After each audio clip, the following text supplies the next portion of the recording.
કૃષિ રાહત પેકેજથી ખેડૂતો નારાજ જોવા મળ્યા। સમાચાર જામનગરથી જ કૃષિ સહાય પેકેજથી ખેડૂતો નારાજ જોવા મળ્યા। રાહત પેકેજને લઈ તાલુકાના ખેડૂતો દ્વારા વિરોધ દર્શાવવામાં આવ્યો।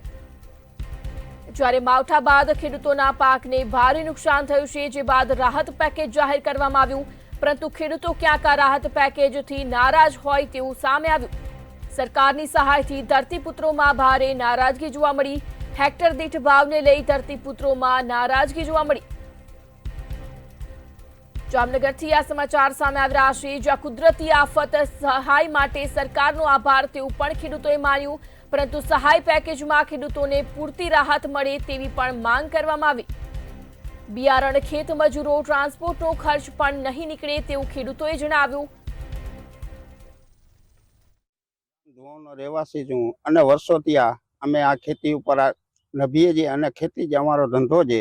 તો સરકારે અત્યારે જે તાત્કાલિક રાહત પેકેજ બહાર પાડ્યું છે, એ હેક્ટરે 22,000 રૂપિયાનું બહાર પાડ્યું છે, એ સારી વાત છે કે સરકારે એ રાહત પેકેજ ખરેખર આ વસ્તુ એવી છે કે અત્યારે જે બિયારણ અને જે મજૂરી છે એ બહુ મોંઘી છે। તો વધારે જે મોટા ખેડૂત છે એને 2 હેક્ટરની મર્યાદામાં ખરેખર આ પૈસામાં કાંઈ થાય નહીં। જે 40-50 વીઘા જમીન છે, 100 વીઘા જમીન છે, એને 2 હેક્ટરની મર્યાદામાં તો બિયારણના કે ખાતરના પૈસા ન થાય।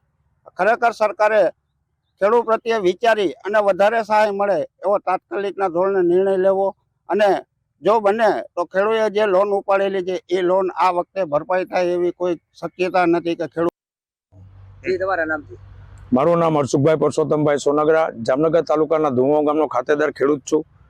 આ વર્ષે જે 15 દિવસ પહેલા માવઠું થયું, વરસાદ અહીંયા સૌરાષ્ટ્રની અંદર 9 ઇંચથી માંડીને 3 ઇંચ વરસાદ પડ્યો, એમાં ગુજરાતના તમામ ખેડૂતને નુકસાન થયું છે, 100% નુકસાન થયું છે। તો સરકારે જે કૃષિ પેકેજ બહાર પાડ્યું 2 હેક્ટર દીઠ કે 1 હેક્ટર એટલે 2.5 વીઘા 22,500ની સરકારે મીડિયાની અંદર મેં વાંચેલું છે, જાહેરાત આવી।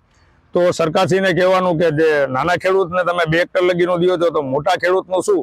નાના ખેડૂત તો 10% જ છે, 90% જે મોટા ખેડૂત છે કે જે 12 વીઘા ઉપરથી આવે છે। તો સરકાર એને પણ સહાય કરે, એને પણ નુકસાન થયું છે।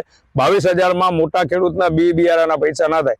તમે આપણા ગુજરાતના 182 ધારાસભ્યશ્રી છે, એમાં બધા ખેડૂત પુત્રો જ છે, એને પણ ખબર હોય કે કાજુના દાણા લેવા જાય વાવણી ટાણે તો શું ભાવ લે છે, દવાઈઓ